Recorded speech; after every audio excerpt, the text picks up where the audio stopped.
waaqa koo abdiin koosii mootii koo. Jiramu garuu maal ta'etu jecha hiikaa isheen amma isin jedhe maqaa koo gara maarifaatti amaarifarraa gara giiziitti giiziirraa gara maarifaatti amaarifarraa maalitti gara afaan oromootti dhufaa jechuudha. Gaafa gara afaan oromootti dhufu fakkeenyaaf qiddaasee keessaa tansiiwula tsalootiidha. Tansiiwula tsalootiidha. Giiziidhaan tansiiwula tsalootiidha. Amaariffaan gaafa deebi'u immoo maal jedhameettu la tsaloota nasu'eedha. Giiziin tansiiwula tsalootiidha. Amaariffaan gaafa deebi'u immoo la tsaloota nasu'eedha. Afaan oromootti gaafa dhufu immoo kadhannaadhaaf kaa'ee jedha. Eessatti wal gatare kun tokkuma naannee dhufee maal ta'e tansiiwula tsaloota tansiiwula tsaloota tansiiwula tsaloota la tsaloota nasu injijjiirame maariffatti naannee dhufe deebi'ee afaan oromootti gaafa dhufu maal ta'e kadhannaadhaaf ka'a la tsaloota nasu tansiiwula tsaloota sadii jechuudha. Kanaaf akkasitti gaafa hiikamu jechatu hiikama. Jechi kun hiikame gaafa zeemaadhaan jedhamu izilii araaraay izilii giizii araaraay qabnaa jenneerra. Inni kun deebi'ee dhufe maal ta'a beektu?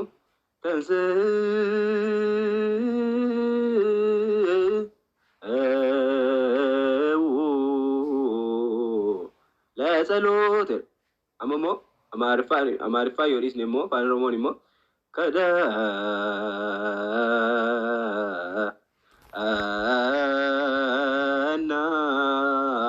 kadhannaadhaaf kaa'edha. Eessatti jijjiirame?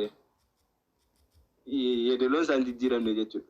Kanaaf afaan oromoodhaan qiddaasee qabnaa kan ittiin tajaajillu hiikaa maalirraa fudhannee hiikaa giiziirraa fudhannee abbootiidhaan kan hiikame abbootiidhaan ni hiikamee kan nuuf laatame ummati keenya akka irraa baratuudhaaf ummati keenya itti baratee akka qalbii jijjiiratee amantaa dhugaa isaatti jiraatuudhaaf hiikamee abbootiin nuuf laatamii maargeetotaan qomosootaan hiikamee itti tajaajilaa jirra. Amma naannoo keenyatti itti tajaajilaa guutuu magaalaa keenyaaf naannoo keenyatti afaan oromoo qaddafama qiddaasee afaan oromoo qaddasama. Naannoo asii ol garuu gara shawaa gara wallagga baahoolii garuu giiziidha reefuu jalqabaa jiru isaaniyyuu ganaadha jechuudha. Kanaaf ummati keenya akka itti jijjiiramuudhaaf amma eenyu giizii dhagaa giizii eenyu dhagaa giizii namni dhagaa hojjeta yoo ta'e lama maarifa xinnoo ishee amaarifa xinnoo ishee dhagaa dandeenya. Giizii garuu namni dhagaa hin jiru dhugaa dhiifama naa godhaa namni dhagaa hin jiru namni ittiin wal arrabsu jira beektooni namni ittiin baay'ee wal arrabsu jira giiziidha. Maaliif giizii jibbee mitan? Giizii maaliin qaddasaa ture? Giizii maaliin tajaajilaa ture dur? Gatiin hin beekneef, gatiin hin barreef. Garuu ergan bareedha. Erga hiikkaasaa giizii beeka, hiikkaasaas beeka. Gaafan ol faana baru immoo gaafan ol faana lamaan isaa ol bukkee qaba ilaalu tokkodha naaf jechuudha. Maaliif beeka wanta ta'eef? Garuu ummati keenya ani ittiin tajaajila ummata tokko maqdasii keessa dhaabadhee ittiin tajaajila. Garuu ummati kun callisee ma'ameen jedha. Callisee ma'ameen eegala. Waa tokko hin beeku. Waa tokko hubatiin gala yaa sabaa. Kanaaf maaliif afaan isaadhaan tajaajilamu? Ishi Tigraay keessatti afaan isaanii yaan tajaajilu. Amaara keessatti giiziidhaan tajaajilu. Maaliif giiziidhaan tajaajilu? Baay'inaanii giiziin sun amaariffatti gatii dhiyaatuuf xiqqoo hin hubatamaaf isaaniif hin hubatamaaf amaariffa gatii beekaniif jechuudha.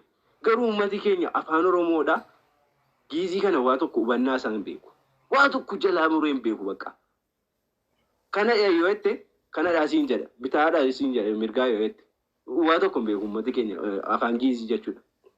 Kanaaf afaan oromoodhaan tajaajilamee ummati keenya qalbii akka itti jijjiirratuudhaaf akka amantii isaatti jabaatee dhagee dhaabbatuudhaaf amma dhugaadhatu dhuftanii naannoo keenya ilaaltanii dura amma gaafa qiddaasee gallee qaddasnu namni ameennu jalaa jala jiru. Namni ameennu jalaa jala jiru. Amma garuu utuu dhuftanii ilaaltanii Ameenidha. Hundumtu dhaabbate dhaggeeffata qiddaasee. Qiddaasee afaan Oromoodha. Dhugaa waaqayyoodha. Maaliifi waan dhagoo argate ka. Waan hubatu argate wanta ta'eef ameen jedhee gala. Itti tola bakka. Kanaaf afaan Oromoo qiddaasee qabna. Garuu yeedaloon nuuf laatame yaareedi. Yeedaloo 3 laatamee afura qulqulluudhaan. Isa garuu hin jijjiirru. Eenyuyyuu jijjiiruu hin danda'u. Eenyuyyuu. Araaraa giizii izilii eenyuyyuu jijjiiruu hin danda'u. Maaliif afura qulqulluu waaqayyo laateef wanta ta'eedhaaf jedheef. Yaareediif laate nuun immoo isaan tajaajilamna gatii ta'eedhaaf jechuudha. Nuti immoo jecha hiikamee abbootiidhaan hiikamee jechatu hiikame. Paatriyaarkiin eebbisanii gad nuu laatanii jiru. Kitaaba kana jechuudha.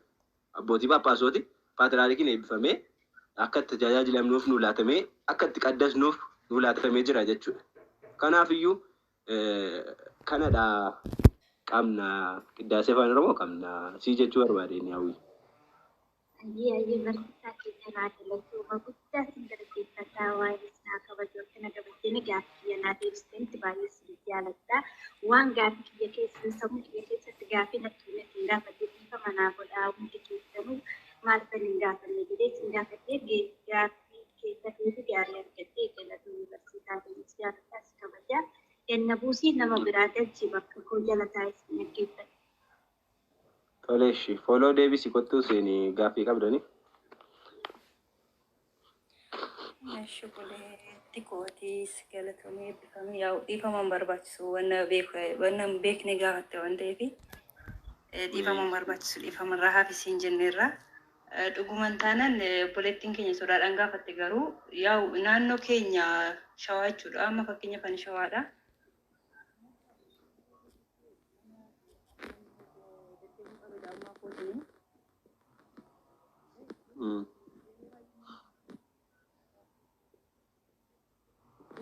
Yooman dhagahee bara 2014 bara dhangaddaa jechuudha.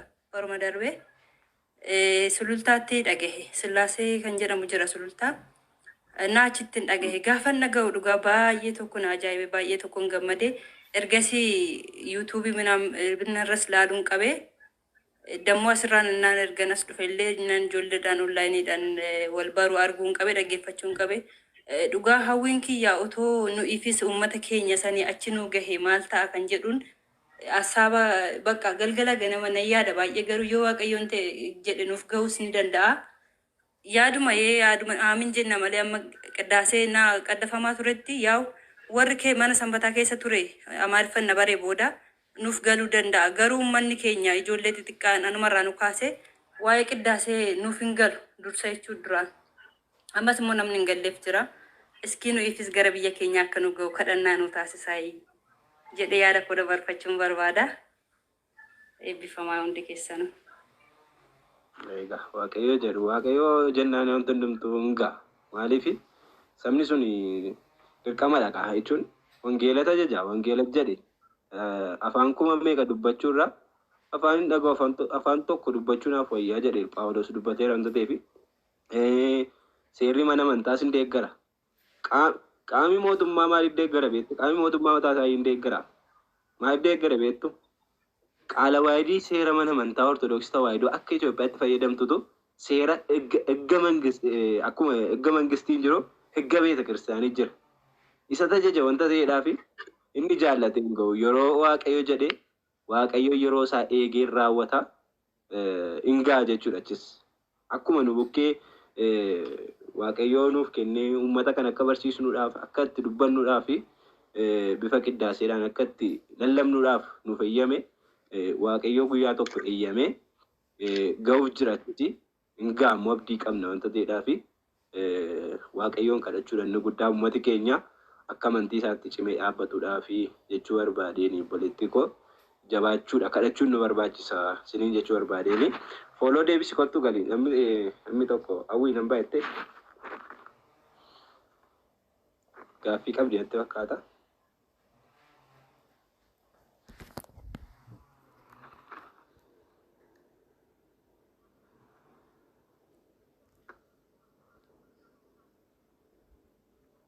Barsiisa nama bakka bagaasisisi. Rakkoo hin qabu ta'a.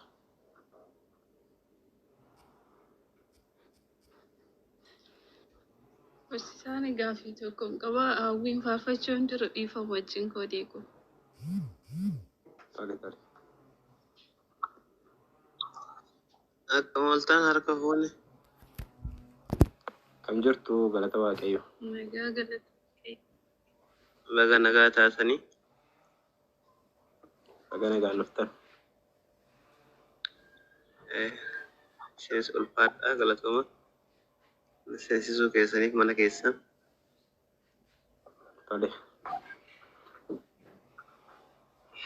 Ani gaafiin ani qabu ana akka nama dhuunfaa tokkotti ani hordofaa amantaa Islaamaati. Garuu uummata Oromummaadhaan qofaan afaan Oromoo isin dubbachuu qofaan isin argee dhaabbadheen isin laalee achi booda immoo gaafii kana nan gaafadha ka jedhu isin bira seenee yoo immoo kanatti mufattanis taate naaf kolchaa isiniin jedha duraan dursee. Tole rakkoon qabu. Eewaa gaafii kan koo irraa wanti isin gaafachuu barbaade gaafii lama wahii gaafachuun barbaade saniifis waan nama mufachiisu osoo hin taanetti waan natti dhagahame tokko gaafachuun barbaade asumaan itti fufa gaafii kan kootitti osoo hin dheeressine gaafii kan koo akkan amantaa yookaan ortodoksii tawaahidootti alaabaa lubuxii yookaan keelloo alaabaa san fayyadamuun alaabaan sun alaabaa amantiiti moo alaabaa ittiin bulmaata yookaan immoo saba tokkooti moo naannoo tokkooti moo alaabaa amantiiti kan jedhu gaafiin qaba. Inni lammataa afaan Amaariffaatiin waaqni yookaan immoo afaan Amaariffaa kana akka ittiin dubbannu yookaan Itoophiyaadha malee kanin afaan Amaariffaa kun buufameef Itoophiyaa keessatti yookaan akka ittiin tajaajilamnuuf malee afaan keenya kanin itti beeknuun fayyadamuu amantaa feene ittiin hordofuu amantaa feene ittiin barachuu amantaa feene ittiin maal jechuu afaan Amaariffaa malee afaan kun waaqa biraa hin buune afaan waaqni naa kenne gaafan waaqni naaf kenne san immootu hin hayyamamu akka amantaasitti kan jedhu kana lamaan qofa isin gaafachuu barbaade. Tole obboleessa keenya gaafii galatoomi. Mee taap godhame dhiifama taap godhaa sagalee kukkutaa jira wanta ta'eefi gaaffii keessii deebisuudhaaf jalqaba irratti waa'ee afaanii asirratti sii xumuree yoon sii darbe afaanni kan namaa kennamu Waaqayyo biraadha. Afaan kamiyyuu Waaqayyo biraa namaaf kennamu. Afaan kamiyyuu Amaariffas haa ta'u, afaan Oromoos haa ta'u, Sumaalinyaas haa ta'u, Arabiffas haa ta'u, afaan kamiyyuu Waaqayyo biraadha kan inni namaaf kenname jechuudha. Saba kamiifiyyuu kan kenname Waaqayyo biraadha. Namni kamiyyuu namaaf hin laanne. Maaliif? An dhaladhee gaafa dhaladhe biyya lafaatti dhufe afaan Oromoo naaseen. Afaan Oromoo naaseen. Maaliif bakka hin dhaladhee fi iddoo itti dhaladheetu dandirqamsiisa wanta ta'eedhaaf jechuudha. Kanaaf jalqaba kan biyya lafaa dhufeeni afaan Oromoon naaf laataminaaf. Waaqayyo kan naaf laate afaan Oromoo kan dubbadhuufidha jechuudha. Sabni biraas sabni Amaaraa ta'e tokko biyya Amaaraa keessatti akkuma dhalate maal dubbata afaanuma sana dubbata jechuudha. Afaanuma Amaaraa sana dubbata. Tigiree keessatti kan dhalate afaanuma Tigiree sana dubbata jechuudha. Afaanuma kana eenyuun laate Waaqayyoon laate. Kanaaf iyyuu afaan kuni afaan Oromoo eessattiyyuu hin jibbamu. Afaan Oromoo jibbamee jechuun kuni gaaffii cimaadhaan kuni koo dhugaa wal nun gaafachiisu ture iyyuuti. Afaan Oromoo jibbuu jechuun nama afaan Oromoo jibbuu maali Waaqayyo jibbuu jechuudha mitiire? Waaqayyo jibbuu jechuudha nama afaan Oromoo jibbu. Maaliif Waaqayyootu uume mitiire jalqaba? Afaan kana kan uume Waaqayyoodha. Jechi kan koo galatooma xiqqoo wanti jechuu barbaade afaan Oromiyaa afaan Oromoo fakkeenyaa fi afaan Arabiffaatiin warreen amma fakkeenyaaf amantaa garaagaraa hordofan biyya kam keessa jira amantaan Ortodoksii biyya kam keessa jira afaan isaatiin fayyadama hundi isaaniitu iyyuu garuu nuti biyya keenya keessatti afaan Oromootiin fayyadamu akka nama isin dubbattan kanatti argellee yookaan immoo beete kiristaanii keessatti illee jabaa kan dubbatamus dhagahee hin beeku. Akka carraa ta'ee guyyaa tokkoon naannoo wahiititti nama dubbatu dhagahee ture beete kiristaana keessatti afaan Oromootiin. Akkana fi naannoo jiraadhu keessatti dhagahee hin beeku. Kanaafin maaliif fayyadamuun organii sila afaan kana malee mootu afaan kuni waaqatu nuuf kenne ittiin bulmaata afaan kanaatu immoo afaanii fi amantiilleen jechuudha biyya Itoophiyaa keessatti afaan illee afaan san malee amantiilleen akka waan jedhan san malee namni biraa yookaan nama zarii san ta'e malee gaggeessuu hin danda'u kan jedhamu tokkotu jira. Ani saniifin akkanatti mul'atetti hin gaggeeffamuu biyya keenya keessatti jechuudhaaf hin gaafadhu. Egaani Ani gaafa dhiifama wajjin daakun dhiifama isuman gaafadha gaafii tokko dhiifama wajjin garuu dhiifama wajjin an gaafii tokko si haa gaafadhu. Amma quraanni keessan afaan Arabaatiin jira miti? Afaan Arabaatiin jira miti? Innaa afaan Oromoo maaliif hin taane jettee maaliif hin gaafanne? Afaan Oromootiin maaliif ta'uu dide quraanni keessan? Kana naa deebisime. Dura keenya jechuun dura amma wayi kaasiifan fixa afaan ammaati dubbataa jirtu afaan Oromootiin illee jira macaafni keenya qulqulluun jechuu Amaariffaan illee jira afaan kamiitu keessanii afaan Arabaffaatiin jira maaliif afaan Oromootiin hin taane? Maaliif godhuu didan afaan Oromootiin? Galatoomi ani gaafadhee ana akka dhuunfaa kan kootisitti yaada biraatiif gaafadhee akkan akka ati na gaafatte kanatti afaan Arabiffaatiin maaf bu'uu didee naan jette na gaafatte na fakkaata akkasimi? Afaan Oromiffaatiin maaf bu'uu? Afaan Oromootiin. Ila afaan Oromootiin afaan Arabiffaatiin bu'e. Afaan Arabiffaatiin kan bu'eetiin jedhe ani garuu afaan Oromootiin haa barreeffamuu didu malee akkuma inni lafzeen jedhu sanitti baradheetiin irraa dubbifadha. Afaan isaa saniin dubbifadha. Garuu afaan Oromootiin laatiin maxxanfamee yookaan immoo zamana kana keessa haa maxxanfamu malee afaan Oromootiin dura afaan Oromootiin baradheetiin xumure. Laatiinidhaan garuu amma afaan Oromootiin barreeffamuu jalqabee ture. Duraan immoo afaan Oromootiin hin jiru.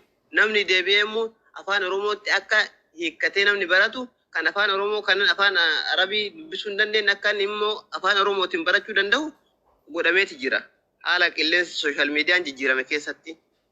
Kan duraa maaf bu'uu dide kan jettu afaan Arabiffaatiin afaan Oromiffaatiin sananaa mitii kan buuse yookaan immootu namni ana duraatu namni anaaf duraatu maaf bu'uu dide jedhee gaafii akkasii hin gaafanne. Ani gaafadhee fi osoon faallaa yookaan amantii kanaa osoo gaafachuu hin taanetti faallaa amantii kanaa. Ati amma nu mana keenya faallaa amantii jiru faallaa amantii hawwii koo qoyin gaafadhaanii gaafii tokko jechuun eshi afaan Oromoo tokko gaafadha. Bira dhufee seene malee dura dubbachuun dura mana kee osoo qulqulleessi mana namaa qulqulleessuuf hin deemin. Okay, dura kee qulqulleessi kan namaa qulqulleessuuf deemta. Keessaan afaan Arabiffaatiin jira miti.